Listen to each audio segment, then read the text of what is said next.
صلی اللہ علی النبی الامی وعلی آلہ واصحابہ وسلم۔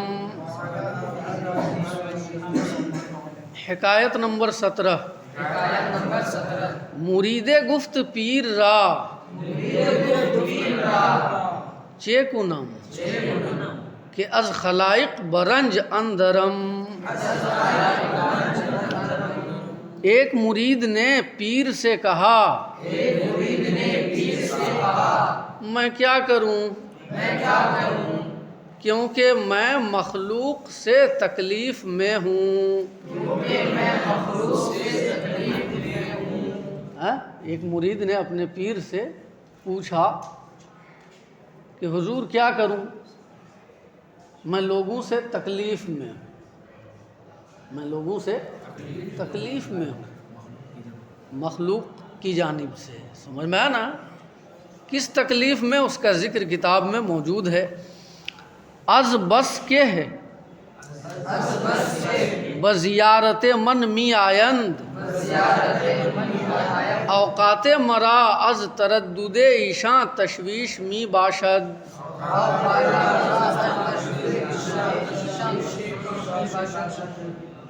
کیونکہ لوگ میری زیارت کے لیے آتے ہیں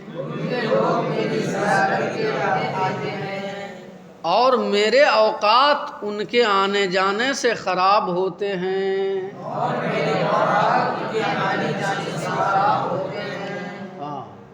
یعنی مجھے یکسوئی حاصل نہیں ہو پاتی ہے کیونکہ لوگ زیارت کے لیے آتے رہتے ہیں، اب ان کو تو بھگا بھی نہیں سکتا۔ سمجھ میں آیا نا، جس کی وجہ سے ان کے ساتھ مشغولیت میں میرا وقت گزر جاتا ہے اور یکسوئی کے لیے، سمجھ میں آیا نا، مجھے اوقات دستیاب نہیں ہوتے۔ خلاصہ یہ ہے کہ لوگوں کے آنے جانے کی وجہ سے میرے اوقات خراب ہوتے رہتے ہیں۔ سمجھ میں آیا نا، میں کیا کروں؟ گفت، پیر نے جواب دیا۔ واہ کیا شاندار جواب دیا، دیکھو پیر نے کہا ہرچے درویش آنند مر ایشاں را دامے بدے،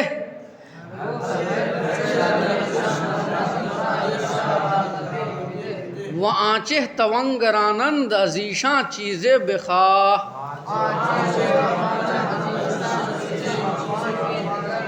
کہ دیگر گردے تو نگردند۔ پیر نے کہا جواب میں کہ جو فقیر ہیں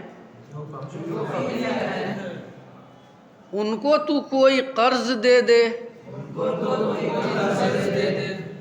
اور جو مالدار ہیں ان سے تو کوئی چیز مانگ لے،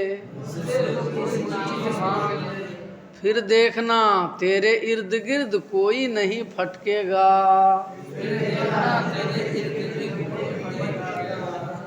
کیا شاندار جواب دیا۔ کیا کہا جواب میں کہ تیرے پاس جو لوگ آتے ہیں ان میں کچھ غریب بھی ہوں گے اور کچھ مالدار بھی ہوں گے، تو جو غریب لوگ ہیں ان کو کوئی قرض دے دے، اور جو مالدار لوگ ہیں ان سے کوئی چیز مانگ لے کہ بھئی خانقاہ بنوانا ہے، اتنے پیسے آپ کو دینا ہوگا، 3 لاکھ کا تعاون کرنا ہے آپ، نہیں سمجھے؟ ہاں، جو مالدار لوگ ہیں ان سے کوئی چیز مانگ لے، اور جو غریب ہیں ان کو کوئی رقم قرض میں دے دے، پھر دیکھنا اگلے دن سے بھیڑ چھٹ جائے گی۔ غریب اس لیے نہیں آئے گا کہ جائیں گے تو حضرت قرض کا مطالبہ کریں گے، اور مالدار اس لیے بھاگے گا کہ ارے جانے سے کہیں حضرت جو ہے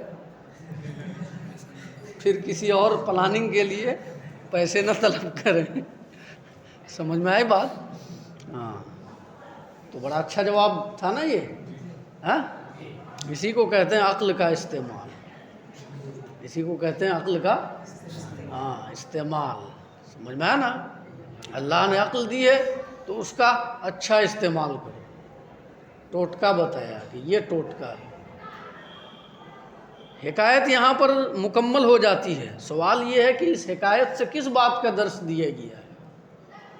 تو جب آپ اس پر غور کریں گے تو ایک بات یہ سمجھ میں آئے گی کہ شیخ سعدی علیہ الرحمہ اس حکایت سے یہ بتانا چاہ رہے ہیں کہ بلا وجہ اور چھوٹی چھوٹی باتوں کے لیے بزرگوں سے اور بڑوں سے سوال نہیں کرنا چاہیے۔ ہر بات کے لیے سوال کرنا بری عادت ہے۔ سمجھ میں آیا نا؟ کوئی مسئلہ درپیش ہو تو پہلے خود اس پر غور کرو کہ کیسے اس کو حل کیا جائے گا۔ یہ کیا کہ ایک بات آئی اور فوراً سوال جڑ دیا۔ سمجھ میں آیا نا؟ بات بات کے لیے سوال کرنا کیا ہے؟ بری عادت ہے۔ سمجھ میں آیا نا؟ اس بات کا درس دیا گیا ہے کہ اگر وہ بھی غور کر لیتا تو ایسا کوئی معاملہ سمجھ میں آ جاتا، ایسی کوئی تدبیر اس کے ذہن میں آ جاتی جس سے اس کے مسئلے کا حل نکل آتا۔ اب پیر صاحب سے، اپنے پیر صاحب سے اس چھوٹی سی بات کے لیے سوال کرنا، تو ایک بات تو یہ سمجھ میں آتی ہے، اور دوسری بات یہ سمجھ میں آتی ہے، سمجھ میں آیا نا، کہ انسان کو بیدار مغز ہونا چاہیے، بیدار مغز ہونا چاہیے۔ کوئی معاملہ درپیش ہو تو اپنی عقل روشن کا استعمال کرو تاکہ صحیح نتیجے تک پہنچ جاؤ۔ سمجھ میں آئی بات؟ اب یہاں پر دیکھیے اس حکایت میں کچھ الفاظ آئے ہیں، ان کو آپ سمجھ لیجئے۔ خلائق کا لفظ آیا ہے، یہ خلیقہ کی جمع ہے۔ خلیقہ کا معنی کیا ہے؟ مخلوق۔ خلائق خلیقہ کی جمع، اس کا معنی مخلوق۔ برنج ان درم، اس کا معنی ہے میں تکلیف میں ہوں، میں تکلیف میں ہوں۔ یہ میم جو ہے ضمیر ہے۔ برنج اندرم، میں تکلیف میں ہوں۔ از بس کہ زیارت بزیارت من می آیند، از بس کا معنی اس لیے، اس وجہ سے، اور جو کہ ہے وہ بیانیہ ہے۔ از بس کہ، یہ مرکب ہے از بس اور کہ سے۔ از بس کا معنی کیا ہے؟ اس لیے، اس وجہ سے، اور کہ بیانیہ ہے۔ اوقات یہ وقت کی جمع ہے، آپ کو معلوم ہے نا۔ تردد، تردد کا معنی کیا ہے؟ آمد و رفت، آمد و رفت، آنا جانا۔ تردد کا معنی آنا جانا، ہاں بھولنا مت۔ تردد کا معنی یہاں پر شک نہیں، جیسے اردو میں بولتے ہو، ہے نا، مجھے اس مسئلے میں تردد ہے، تردد بمعنی شک۔ یہاں تردد کا معنی شک نہیں، تردد کا معنی آمد و رفت، آنا جانا۔ اصل میں یہ عربی لفظ ہے، عربی میں بھی تردد کا معنی آنا جانا ہوتا ہے۔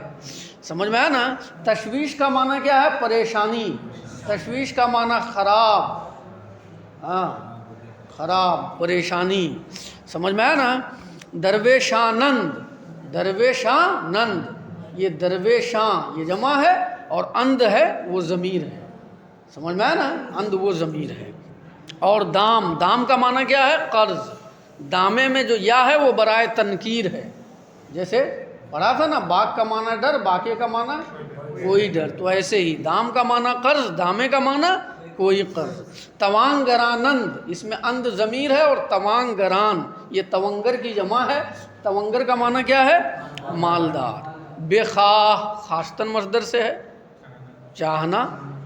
باقی سارے الفاظ سمجھ میں آیا نا؟ آپ کو معلوم ہے، تو درود پڑھیے صلی اللہ علیہ وسلم وعلی آلہ وصحبہ وسلم۔